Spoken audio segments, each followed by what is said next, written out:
people all over the world to their own detriment, to put them, in fact, into a condition of bondage, a condition in which they elect their own dictators and feel happy about it because they did it to themselves.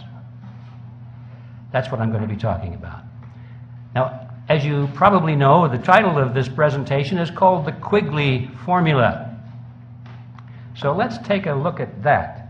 What is this thing, the Quigley Formula? And the first step is to answer the question, who is this man Quigley? Now, I say this man Quigley because the name is Carroll Quigley, and sometimes people think that's a woman. Well, it's not. It's Carroll Quigley that we're talking about, who was, he's deceased now, but he was a very well-known professor of history who taught at Georgetown University. And while he was there, he had a very famous student by the name of William Clinton. And Clinton studied under Quigley and became a favored student and spent some personal time with him and admired Quigley.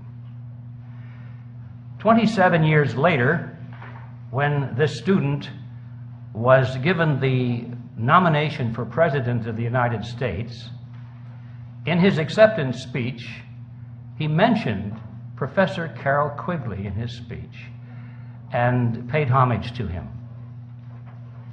After he was elected President of the United States, he made at least 2 public appearances of which I'm aware, where again, he mentioned Professor Carroll Quigley and thanked him for the influence that this man had had on the political awareness and thinking of himself, President Clinton. So there was no question about it that Quigley was Clinton's mentor. Now, why is this significant?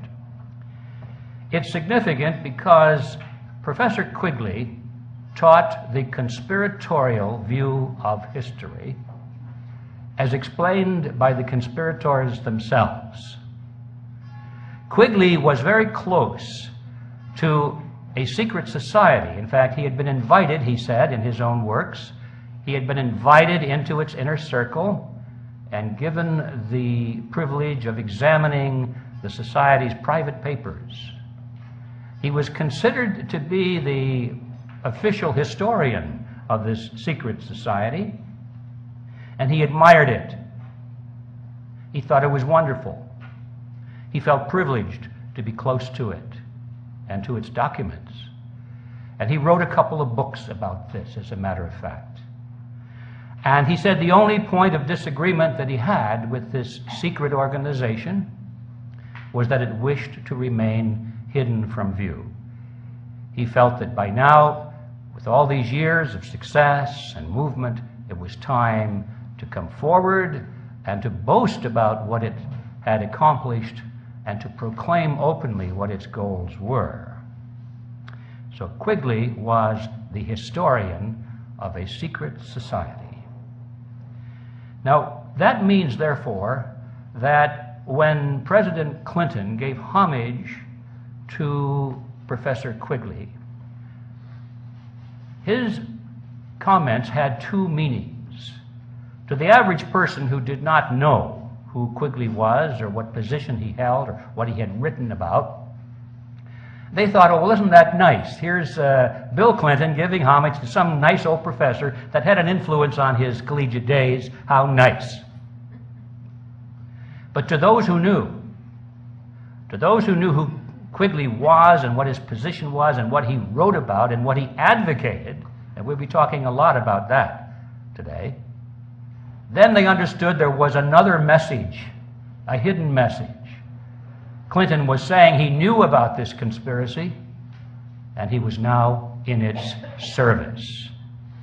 That was a signal to everyone around the world who understood what the real meaning was. They knew that Clinton now was in the service of this secret society that we'll be talking about today. Now, I've mentioned the word conspiracy before. I'll probably be using it again several times today, and that causes some concern for a lot of people because It's kind of a knee-jerk reaction for people to say, oh, you believe in conspiracy? What are you, a conspiracy theorist of some kind? Well, I'm certainly not a conspiracy theorist. When people take that position, I have to laugh because I feel sorry for them. They've obviously never read a history book.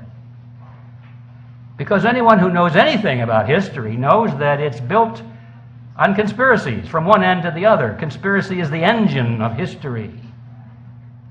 Every major event in history, when you examine it, has come to pass largely as a result of at least one, and in many cases, many conspiracies. And it goes on today. These people have never sat in a courtroom and listened to lawyers try men and corporations on the charge of conspiracies. Conspiracies in corporations, conspiracies in families, conspiracies from top to bottom. Conspiracies are a fact of life. And for anybody to say that conspiracies are absurd and that anyone who thinks that conspiracies are real is a conspiracy theorist has a real problem. I do not have this problem. I know the conspiracies are real, and we'll be talking about a very real conspiracy today, and we'll document it with the words of the people themselves who are involved in it, and they're very proud of it. So, but let's not drop the word with that. What is a conspiracy? The dictionary defines conspiracies generally as having three components. If you have these three components, then you're dealing with a conspiracy. First, it has to involve two or more people. Secondly, it has to use tactics that are either immoral or at least coercion. And thirdly, the objective of these tactics has to be illegal or immoral. All right, that's generally the definition of a conspiracy. So let's take a look before we get into the details of the conspiracy we'll be talking about today, and just look at the surface. First of all, will there be two or more people involved? And you bet there are many people involved. Certainly not the masses, but a lot more than two. So we can check that one off. The second part is, do they use deception or coercion? And yes, indeed, they boast about it, as a matter of fact, saying that the masses are so stupid that you have to fool them for their own good.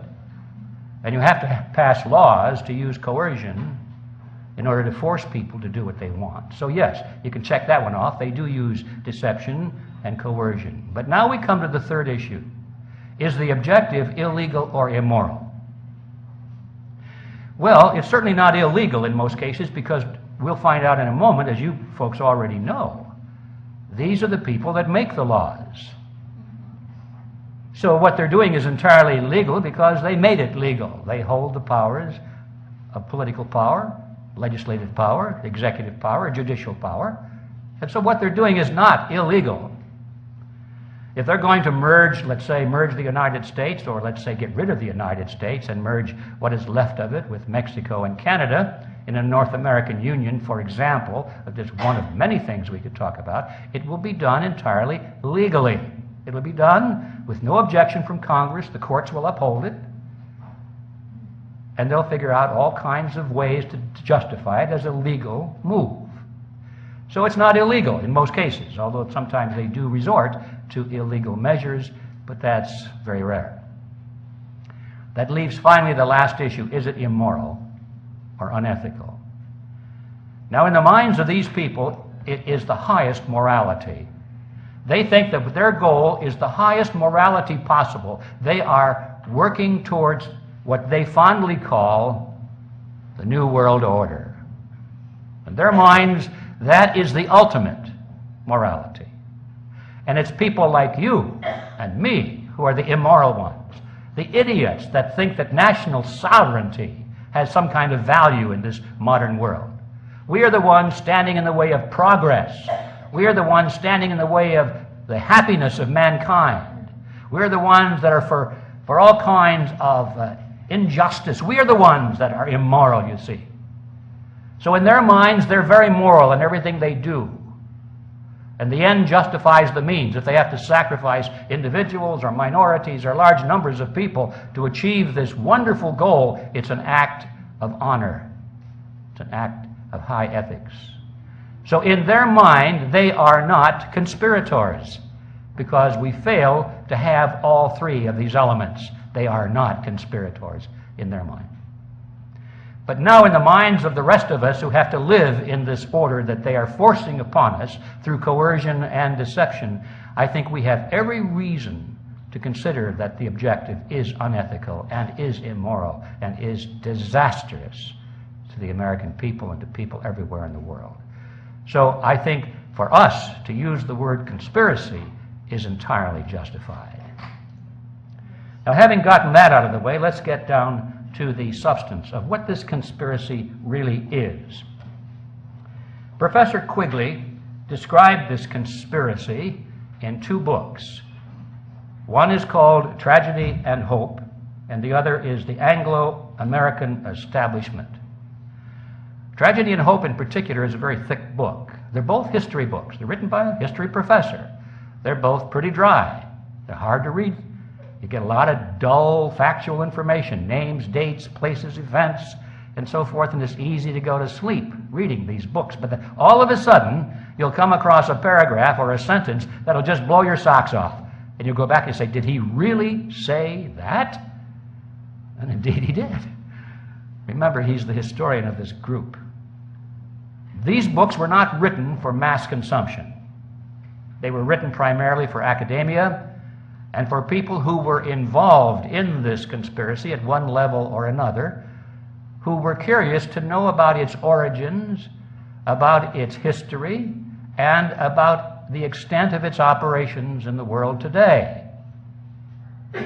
It was written for that very select group, and it was only accidental that people like myself and some others got hold of copies of it and began to talk about it, and the word got out, and first thing you know, a lot of people who weren't intended to read it started to read it and become alarmed about it, and so the publisher, which was Macmillan and Company, pulled it. They said, no, we're not going to reprint this book anymore. Professor Quigley himself, by the way, was very irate at that. He started a lawsuit, as a matter of fact, against Macmillan, but this is another story.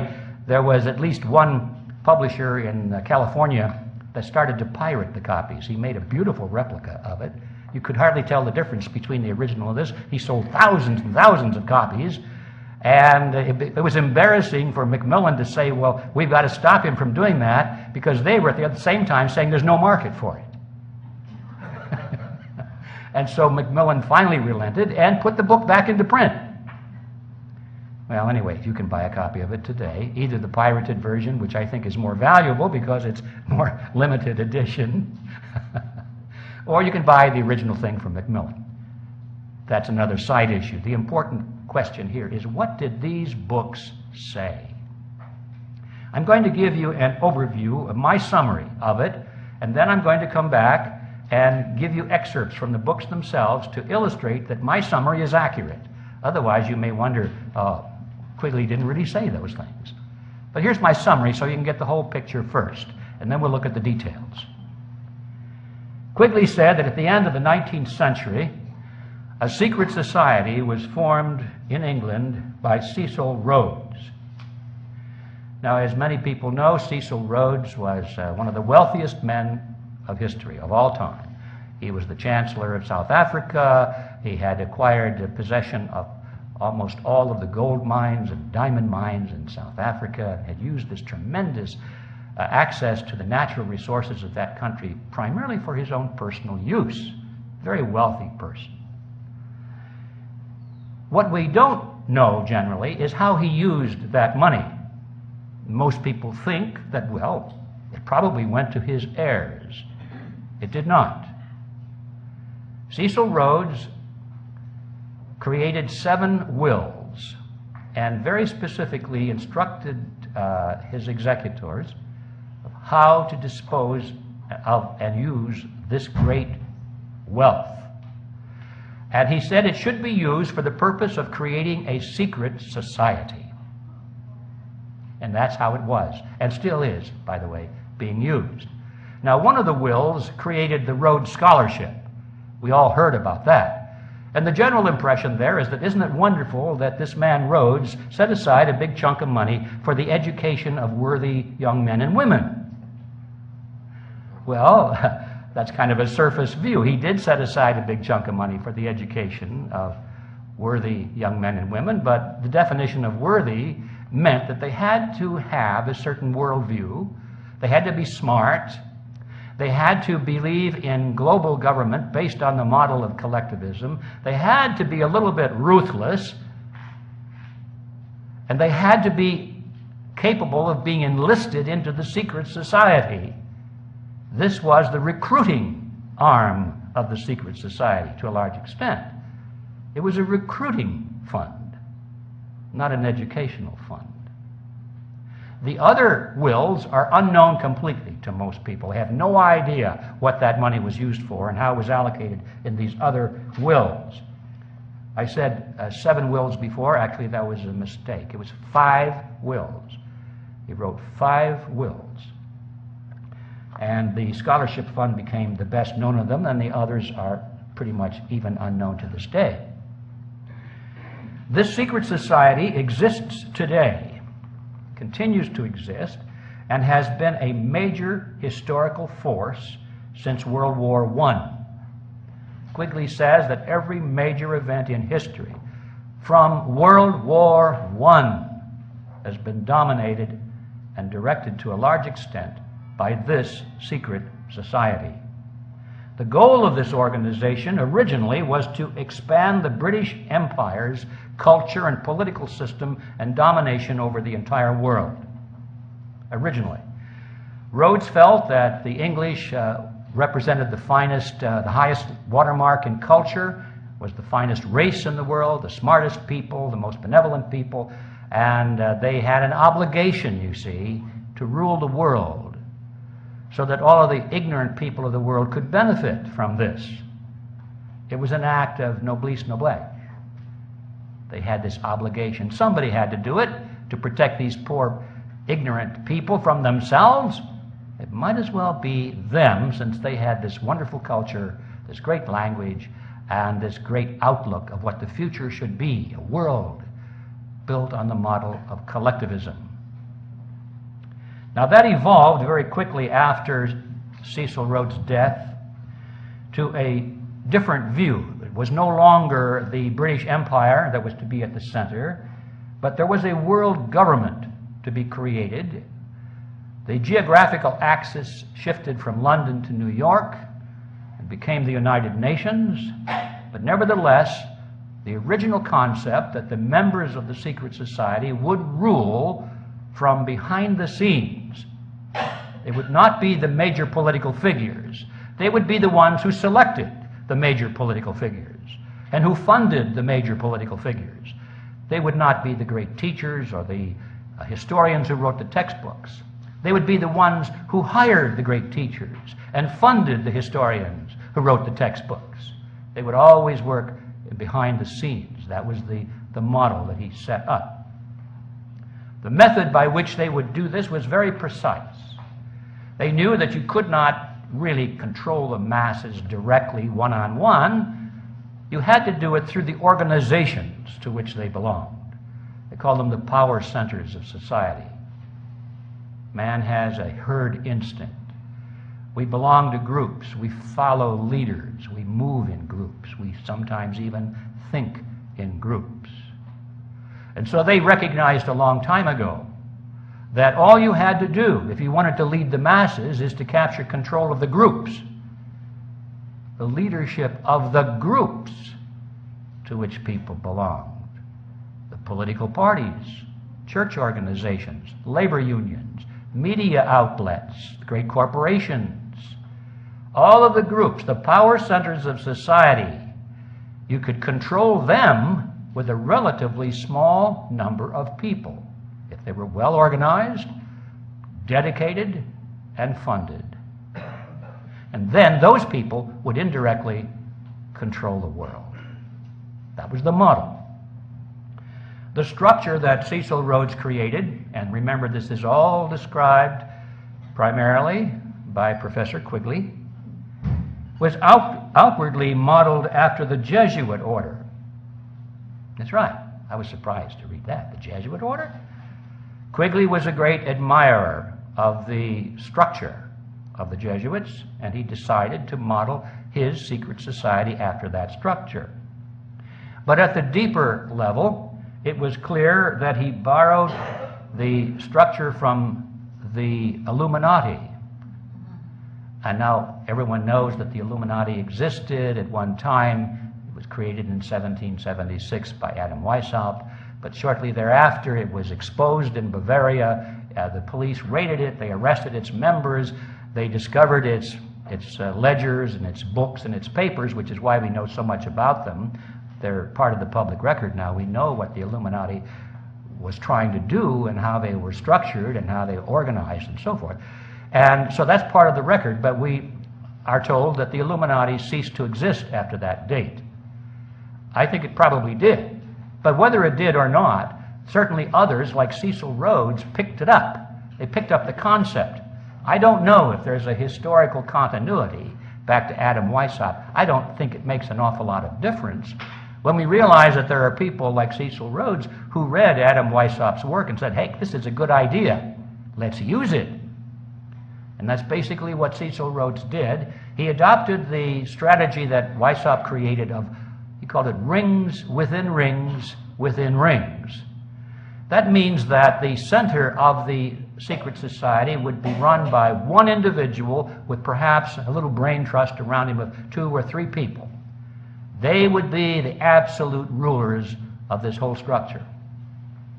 Then they would create around them a ring, as they called it, a larger organization, which they would dominate. They would control it absolutely from the center. But the other members who were recruited into this larger organization would not be allowed to know that there was an inner control and direction.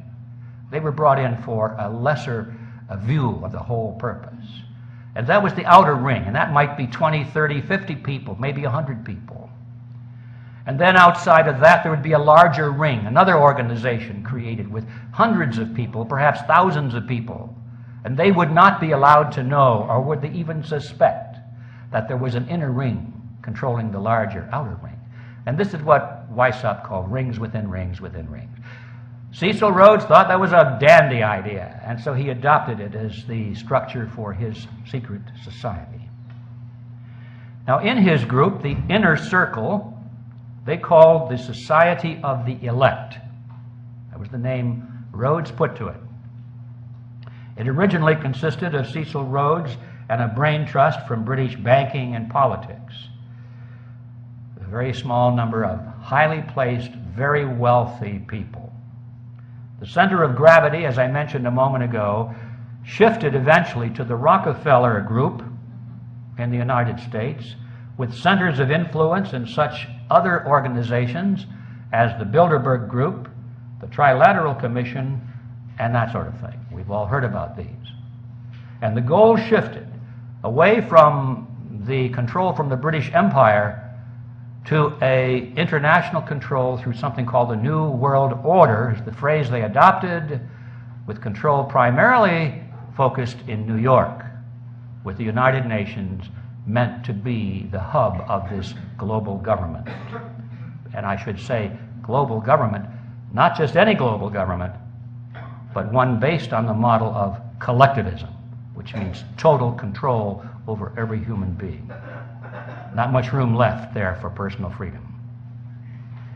Now, the secondary rings around the Society of the Elect were called roundtables.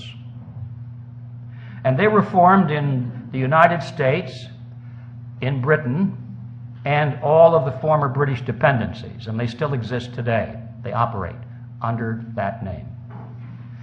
Around the roundtables, a larger ring, a tertiary ring, was formed, and they called them front groups in a generic sense, in each country where there were roundtables. And they took on the name, in the dependencies of the former dependencies of the British Empire, they took on the name of Royal Institute for International Affairs. That's where you'll find them today, under that name, in all of the countries. Great Britain, Canada, Australia, and so forth. The Royal Institute of International Affairs. But in the United States, the word royal didn't go over too well, and so they changed it completely and they called it the Council on Foreign Relations. But it has exactly the same relationship to the roundtables, which is surrounding the Society of the Elect, which is the secret society that still functions today, was created by Cecil Rhodes. And ladies and gentlemen, after 100 years of operation and of penetration into the power centers of society, the Rhodesian network, as I call it, now is close to its final achievement, which is its goal, the creation of a true new world order. Now, I call it the Rhodesian network because one of the things we have to realize is that itself, it has no name. Isn't that brilliant? Quigley, when he writes about it, doesn't know whether to call it the group or the network or the Rhodes group. He calls it all these different things. And you see, they carefully and consciously decided not to have an official name. Well, if you don't have a name, it's pretty hard to talk about a structure like that. So that was one of the very smart moves they made. Did not have an official name. I have given it a name, so I can talk about it. I call it the Rhodesian Group or the Rhodesian Network, the Rhodesians. I hope it sticks, because that's exactly what they are. Now, I said that this group is dominant now, is coming close to fruition of its ultimate goal in the Western world. I very carefully said the Western world because I wanted to differentiate between what's going on in the Western world and what's going on in the rest of the world. We tend to think, as we look at this group, that this is the totality of our problem in the world today, and it is not. There is at least one other group very similar to the Rhodesians. They too decided that having a name was a bad idea, and not too long ago they got rid of their name. We used to call them communists. Well, they said, we don't want that name. Nobody likes that name. Let's get rid of it. And so they're no longer communists. They went through this great charade of getting rid of the communist empire. All they did was change their names, ladies and gentlemen. They don't really have a name anymore. They took this hat that said communist on the front of it, and they turn it around, and the other side it said social democrat. Now that's different, isn't it? Social democrat. But you notice the heads under the hat were the same. They didn't change the heads, unless they died off. But most of the old commissars are now entrepreneurs, and they're still running the country, and they still believe in collectivism, and they still are the enemies of freedom, and they still operate a military that it could potentially be a very big threat someday. They still operate a secret service. The former KGB has changed its name, but it's bigger and more powerful than ever before, and they're still dominant in a huge part of the world. We must not forget that they live, they're there, and they're very similar to the Rhodesians. As a matter of fact, their ultimate goal of world government based on the model of collectivism is exactly the same. There is no difference between the ultimate goals of these two groups. The only difference is that they compete with each other for dominance in this new world order. They'll fight tooth and nail for territory and dominance and control, but their goal is exactly the same. And I just want to footnote that into my comments today because it's extremely important that we don't think that just because we have this problem with the Rhodesians, that anybody out there who condemns the Rhodesians for their faults are good guys. I mean, we don't want to run to the Leninists now and say, well, because they're opposed to the Rhodesians, the Leninists have got to be good. No. It's going from, pot into the fire, frying pan into the fire. They're both exactly the same. All right. Now, that is my summary of what Quigley said and others. Let's go now to the actual documents and see if perhaps I distorted or exaggerated in some way. Let's go to Tragedy and Hope, Quigley's mammoth book. And this is what he said. He said, I know of the operation of this network because I have studied it for 20 years and was permitted for 2 years during the 1960s to examine its papers and secret records. I have no aversion to it or to most of its aims, and have for much of my life been close to it, and to many of its instruments. In general, my chief difference of opinion is that it wishes to remain unknown. So there's Quigley's appraisal of the secret society, and he likes it a lot. In his other book, The Anglo-American Establishment, this is what he said. The Rhodes Scholarship, established by the terms of Cecil Rhodes' seventh will, we're back to 7 again. I've got to get my numbers right. Seventh will. The Rhodes Scholarship, established by the terms of Cecil Rhodes' seventh will, are known to everyone. What is not so widely known is that Rhodes, in 5 previous wills, left his fortune to form a secret society which was to devote itself to the preservation and expansion of the British Empire. And what does not seem to be known to anyone is that this secret society continues to exist to this day. To be sure, it is not a childish thing like the Ku Klux Klan, and it does not have any secret robes, secret handclasps, or secret passwords. It doesn't need any of these things, since its members know each other intimately. It probably has no oaths of secrecy, nor any formal procedure of initiation. It does, however, exist, and it holds secret meetings. This group is, as I shall show, one of the most important historical facts of the 20th century. Now, when he says secret meetings, I want you just to think in terms of the Bilderberg meetings. There's nothing more secret than that. This is what he's talking about. And the countries that dominate the central banks, they have the G5 or the G7 they meet. That's very secret. Trilateral Commission meetings are secret. That's what he's talking about. Now, one of the original leaders of this organization was William Stead, and he wrote a book called The Last Will and Testament of Cecil Rhodes. He was well positioned to write that book because he was the executor of Cecil Rhodes' estate. Okay, so this guy knows what he's talking about. In this book, Stead wrote this. He said, Mr. Rhodes was more than the founder of a dynasty. He aspired to be the creator of one of the vast semi-religious quasi-political associations which, like the Society of Jesus, have played so large a part in the history of the world. To be more strictly accurate, he wished to found an order as the instrument of the will of the dynasty. An order, like a religious order, or like a chivalric order. That was the intensity of the loyalty and commitment that Cecil Rhodes envisioned and acquired. Cecil Rhodes left some handwritten manuscripts upon his death, and they weren't published until quite a bit later. But in one of those, this is what he wrote. Now, this is from the words of the man himself. He said, I contend that we English are the finest race in the world, in that that most of the world that we inhabit, it is better because we are the supreme masters of the human race. Now, I want to get this straight. I didn't read that quite right, so let me read it again. I consider that we English are the finest race in the world, and that the more of the world we inhabit, the better it is for the human race. What scheme could we think of to forward this object? I look into history and I read the story of the Jesuits. I see that what they were able to do in a bad cause, and I might say under bad leaders.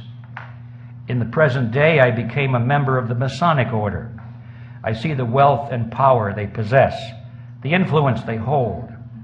And I think over their ceremonies, and I wonder that a large body of men can devote themselves to what at times appear the most ridiculous and absurd rites without an object and without an end. The idea, gleaming and dancing before one's eyes like a will-o'-the-wisp, at last frames itself into a plan. Why should we not form a secret society with but one object, the furtherance of the British Empire and the bringing of the whole uncivilized world under British rule? That was his vision in his own words. Now back to Quigley's words. He said that the goal of this secret society was, and I quote, nothing less than to create a world system of financial control in private hands, able to dominate the political systems of each country and the economy of the world as a whole. The system was to be controlled in a feudalist fashion by the central banks of the world, acting in concert by secret agreements arrived at in frequent private meetings and conferences. End quote. On page 4 of the Anglo-American Establishment, Quigley says this: "This organization has been able to conceal its existence quite successfully, and many of its most influential members, satisfied to possess the reality rather than the appearance of power, are unknown even to close students of British history, partly because of the deliberate policy of secrecy which this group has adopted, and partly because the group itself is not closely integrated, but rather appears as a series of overlapping circles or rings, partly concealed by being hidden behind formally organized groups of no obvious political significance." Now, regarding the conspiratorial structure of this group, Quigley tells us this. He says, "In the secret society, Rhodes was to be leader. Stead, he's the guy that wrote the book on the wills. Stead, Brett, Lord Esher, and Milner were to form an executive committee called the Society of the Elect. Arthur, Lord Balfour, Sir Harry Johnston, Lord Rothschild, Albert, Lord Grey, and the others were listed as potential members of a circle of initiates, while there was to be an outer circle known as the Association of Helpers, later organized by Milner as the Round Table Organization. After the death of Cecil Rhodes, the organization fell under the control of Lord Alfred Milner, who recruited young men from the upper class of society to become part of the Association of Helpers." All right, a lot of words in there, but what that boils down to is this: these young men that were recruited were unofficially referred to at that time by this group as Milner's kindergarten. Now, they were college graduates. They came out of the finest universities in England, and they went into top positions in government and elsewhere. But they called them Milner's kindergarten nevertheless. These were the men who were placed into the power centers of British society. Eventually, they became the round tables in all of these countries, which were the inner rings of the larger front groups. Milner's kindergarten became the round tables. Now, we must remember that the purpose of a secret society is deceit. They have to have secrets, don't they? They're not going to reveal their secrets. Otherwise, you don't need a secret society. You can just do everything out in the open. So if you have to guard secrets and people ask you to explain what it is you're doing, you cannot say, well, we're doing this, this, and this. You have to lie about it. That's just logic. And so we find a lot of this going on. The members of this secret organization lie. They lie through their teeth, and they think it's an honorable thing to do because they're preserving the secret. It's not a lie to them. It's just a necessary public relations gesture. And, you find this throughout, but there's a classic example I would like to share with you. One of the most, or the better known of these people, one of the more prominent members of Milner's kindergarten, which we discussed a moment ago, his name was Arnold Toynbee. Now, he's a very famous historian, isn't he? Everybody's heard of Arnold Toynbee. A renowned historian, he was professor at the London School of Economics, where they teach collectivism, global government. He was the director of studies at the Royal Institute of International Affairs, which was a front group for the Round Table. He was a British intelligence agent and the author of a 12-volume work called A Study of History, which extols the virtue of world government based on the model of collectivism. And in November 1931, in that issue of the International Affairs publication, which was the official publication of this front group, this round table, which was to be read primarily only by its members. It wasn't to be read by people like us, where they can lower their guard and speak the truth, not expecting anybody to really catch it. This is what he said. Toynbee said, "I will hereby repeat that we are at present working discreetly, but with all of our might, to wrest this mysterious political force called sovereignty out of the clutches of the local national states of our world. And all the time we are denying with our lips what we are doing with our hands." Good for us. See, this is what you would expect from a secret society. It should not be a shock to anybody. But I put it in because some people still find it hard to believe that their politicians or anybody in prominence would not tell the truth. Now, world government doesn't just happen by writing articles or books. You know, it happens only when people come into control of the power centers of society and drive society into world government. And Quigley explains how this came about. He said, and I quote, "Through Lord Milner's influence, these men were able to win influential posts in government, in international finance, and become the dominant influence in British imperial affairs and foreign affairs up to 1939. In 1909 through 1913, they organized semi-secret groups known as roundtable groups in the chief British dependencies and in the United States. These still function in 8 countries. The task was given to Lionel Curtis, who established in England and each dominion a front organization to the existing local roundtable group. This front organization, called the Royal Institute of International Affairs, had as its nucleus in each area the existing submerged roundtable group. In New York, it was known as the Council on Foreign Relations and was a front for J.P. Morgan and Company." I hope you were awake and heard all of that. Because what we just learned from Quigley himself, we come to the ubiquitous Council on Foreign Relations, which was mentioned by several of your speakers earlier today, and who those people are and what influence they have. Where did this organization come from? Now we know. We're informed it was spawned by a secret society which still exists today, that it is a front for a roundtable group originally embodied in J.P. Morgan and Company, but now the Rockefeller Consortium, and that its primary goal is no longer the expansion of the British Empire, but global collectivism with control in private hands, administered in a feudalist fashion by the central banks of the world. Now, ladies and gentlemen, these are their words, not mine. Now, why is this important? It's important because the members of the Council on Foreign Relations are the rulers of America. Who are they? Well, once in a while their name pops into the news, but very seldom you get them all together. I'm going to take a few moments. This might be boring, but I think for the record, everyone needs to be familiar with the names, some of the prominent names who are members of this outer ring of a secret society. Let's start with the presidents of the United States.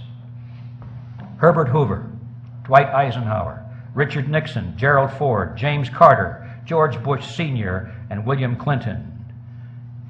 JFK once said that he was a member of the CFR, but nowhere can you find him on the membership rolls.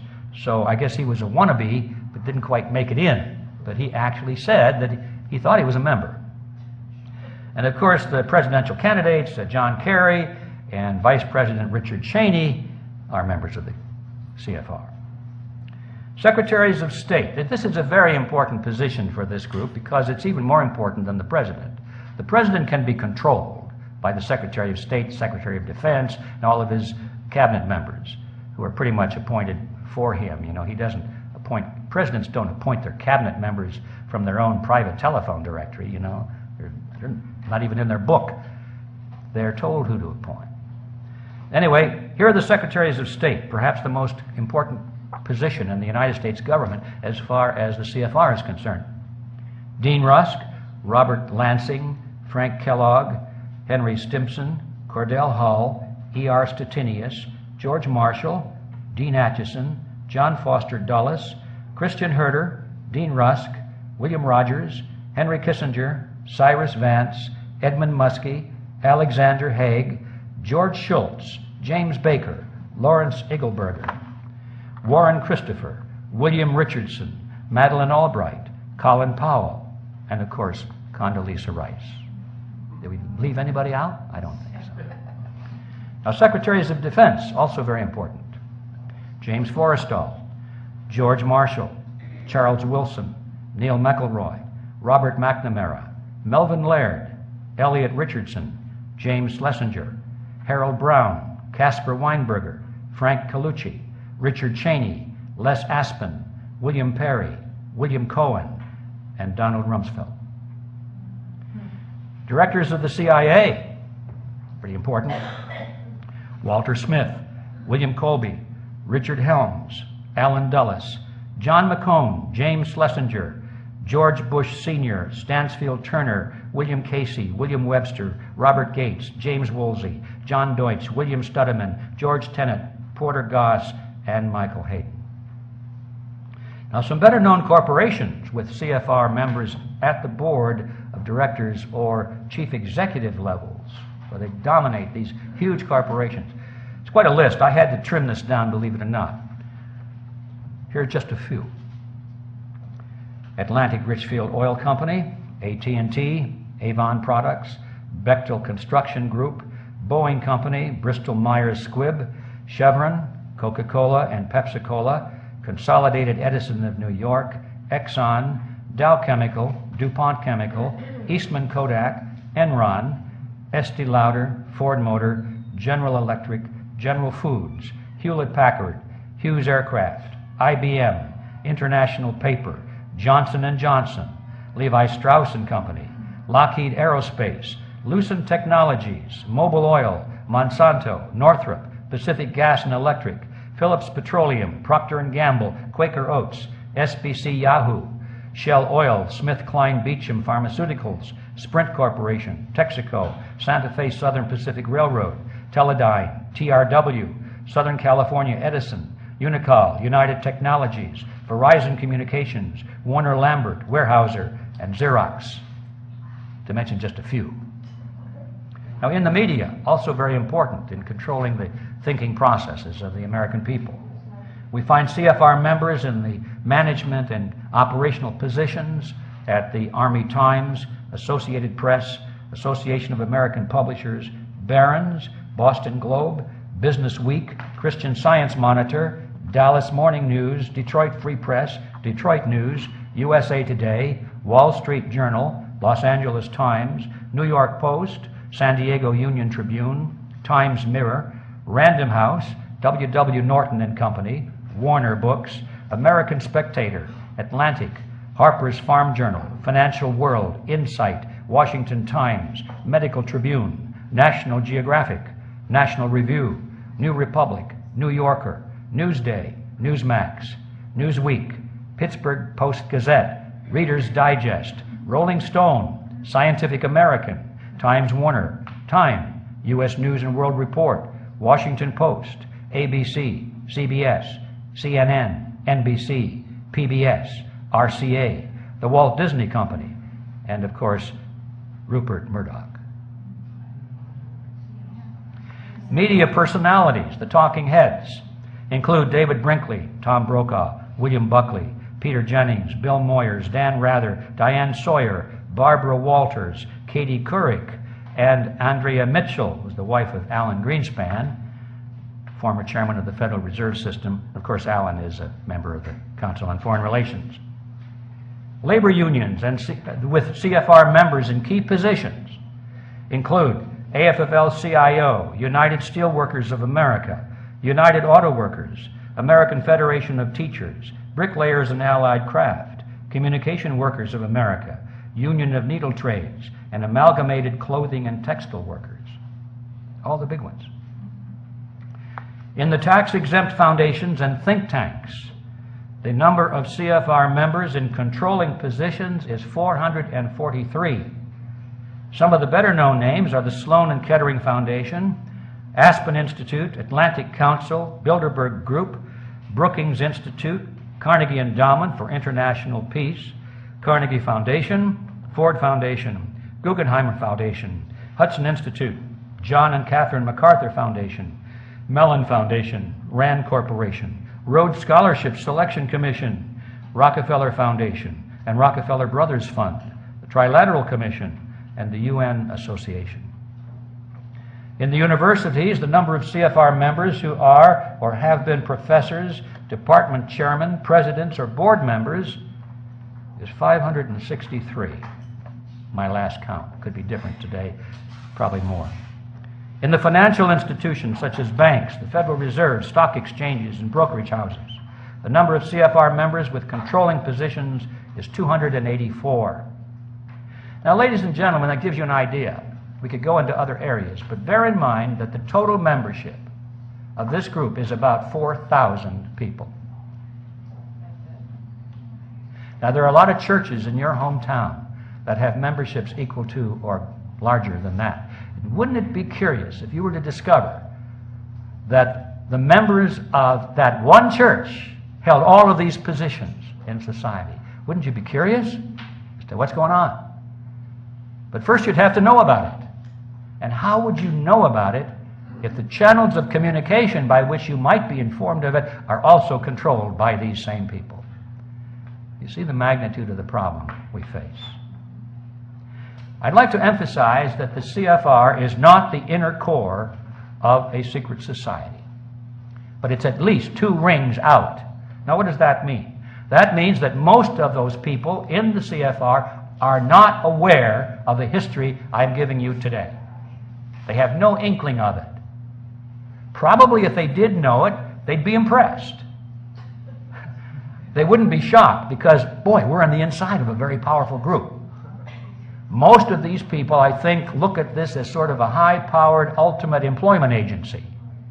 They know that if they're invited into this group, and you have to be invited, that they've got it made. Once your name is on that list, you never have to worry about a job again, because the New World Order people are constantly looking for reliable servants to their cause. And these people have been selected not because they're evil people at all, or because they've got the grand vision of global government, although some of them do, but most of them just go along with the idea. They're open to it. They like it. And so they're dependable. And that's how they get in. So these people are not, most of them, at the inner core of a secret society. They're just opportunists. Now, there are 3 things we have to understand about this group. First of all, they're not partisan. The names I read to you have nothing to do with Republicans versus Democrats. You find them equally located in both political parties. These people laugh at anyone who takes seriously a political party. They laugh at all of these people campaigning out there for Republicans or Democrats. This has nothing to do with that. Secondly, they are elitists. They intend to rule for our own good, of course. And thirdly, the method by which they intend to rule is called democracy. We're back to that word. Democracy. They want democracy. Now that presents a problem. How is it possible for these people to rule mankind absolutely and still allow democracy, where people vote and determine things through the ballot box? There's no problem with that in their book. All they have to do, they say, is just control the elections. Allow people to vote so long as they don't vote for anything significant. We'll make all the important decisions and let them vote for the unimportant things so they get the sensation of participating in their own political destiny. They'll be happy. Just keep them out of the way. Let them have their fun and games. Let them have their bumper stickers and their straw hats. Let them go to the convention and let them fight with each other out there. Candidate against candidate, but we own them all, so what difference does it make? You see? You're getting the picture. Now, Quigley himself described this in very approving terms. He likes that idea. In his book, this is what he says. This is in, I've forgotten which book it is now, but it's right. Let's see, it's probably the big thick one. Here's what he said.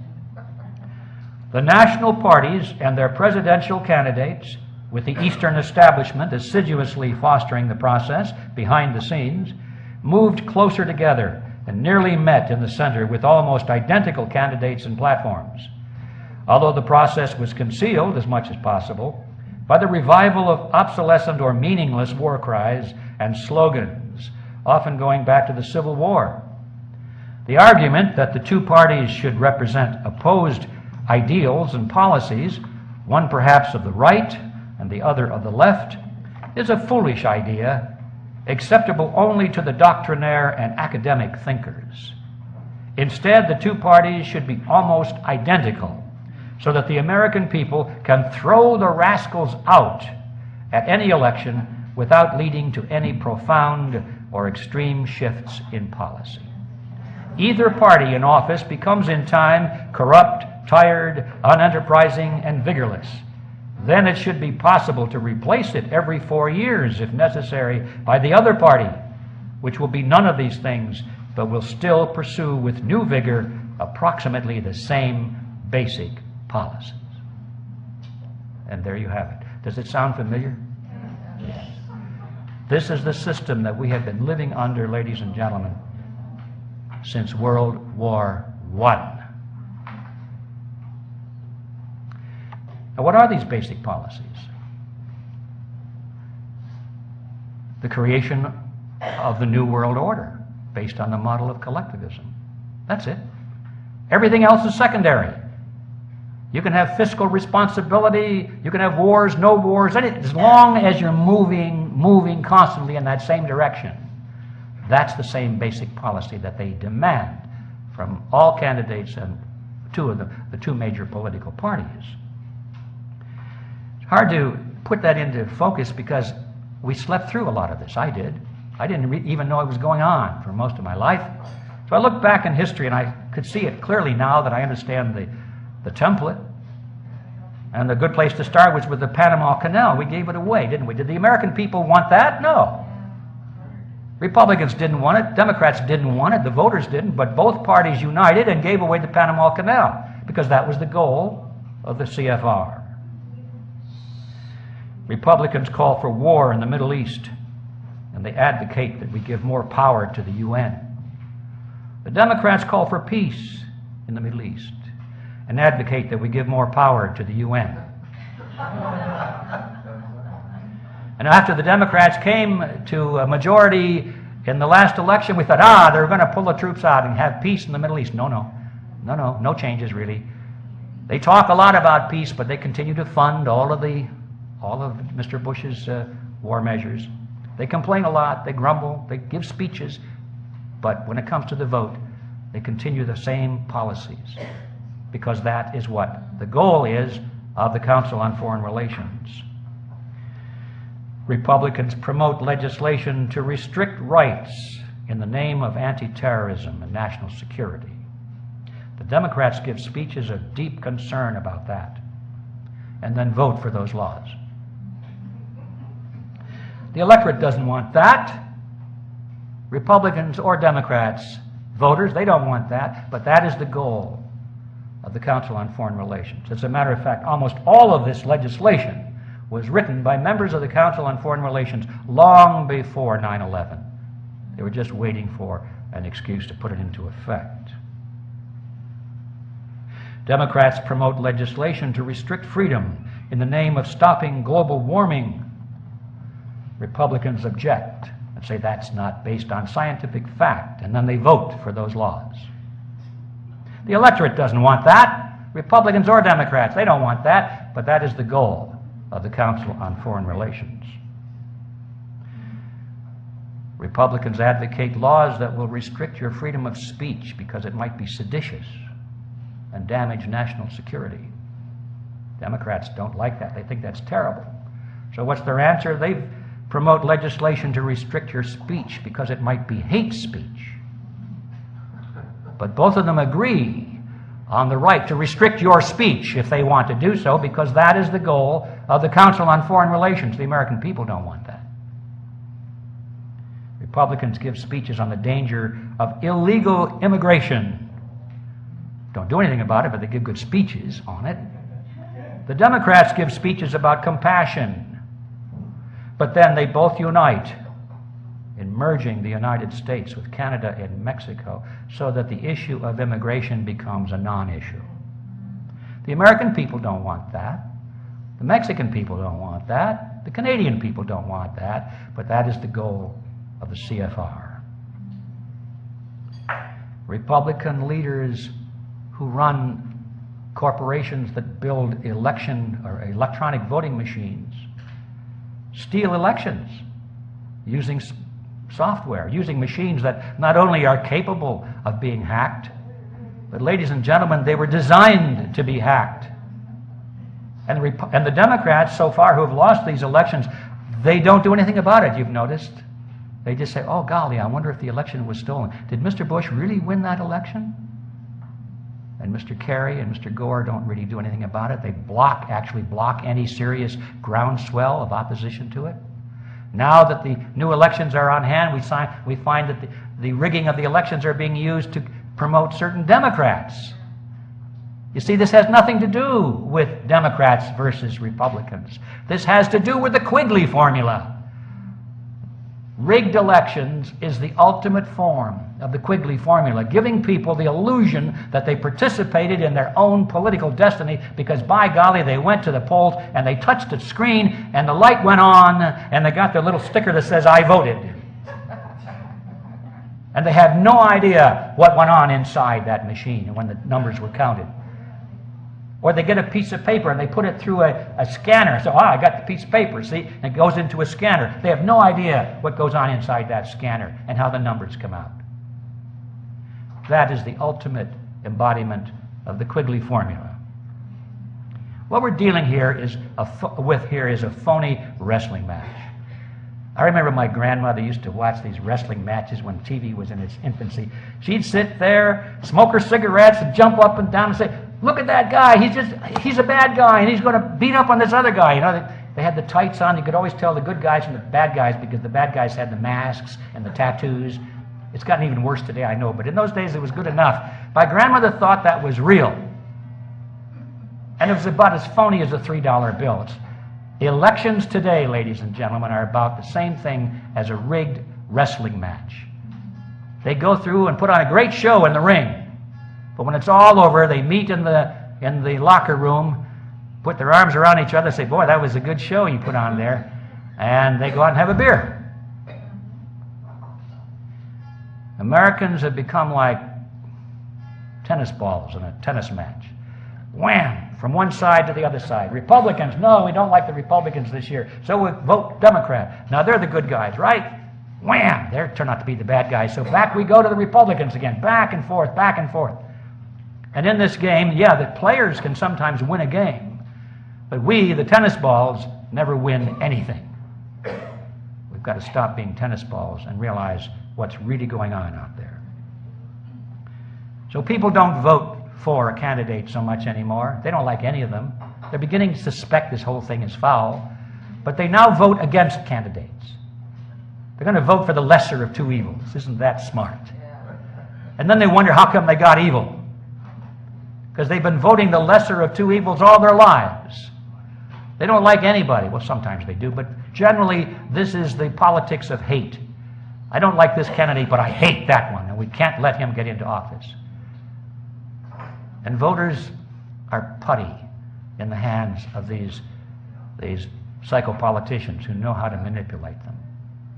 I think the average voter today, trying to figure out who to vote for on the basis of choosing between Republicans or Democrats, he's got about as much chance of figuring out what's going on and making a correct decision, in fact, less of a chance, than the children in that classroom trying to determine whether that was a boy kitten or a girl kitten. We haven't a clue. And that's the problem we're facing. All right. I could talk a little bit more about the cheerleaders, Rush Limbaugh, Michael Moore, organizations like Accuracy in Media, organizations like Move On. All of these are cheerleaders. They're cheerleaders for the phony wrestling match. Some of them are very good at exposing the corruption in one party but they're totally blind to any corruption in the party that they represent. And the others are totally good at exposing the corruption in the other party, but they're totally blind to their assigned loyalty. We've got to get clear on these phony cheerleaders as well. So now we come finally to the solution. What is the solution to this? Silence has fallen across the room here. Ask anyone, they'll tell you. There isn't any. Collectivism has won. These people have won. They control the power centers of society. You really think that you're going to break the grip of these people that run the elections, they control the elections, the political parties, the media, they're your employers, they run the military, they have the CIA. You think you're really going to break the grips of these people? Let's face reality. They've won. We've lost. Those who benefit from it are too happy with it. Those who serve it and are subject to it are afraid of it. They don't want to stand up for fear it might be bad for their reputation or business. They're not going to do anything. So it's over. Get used to it. But wait a minute. I just had an idea. What would happen, do you suppose, if just 2% of the people knew what was really going on and they were no longer willing to play this game? And if just 2% of the people would unite across the lines of religion, culture, politics, just unite and have a common creed. They knew what they were for as well as what they're against. They're not voting against something. Now, for the first time, they're voting for something, or at least working for something. And if they united and worked together, do you think we could turn this thing around? I think so. I think so, definitely. In fact, I'm betting my life on it and everything I have.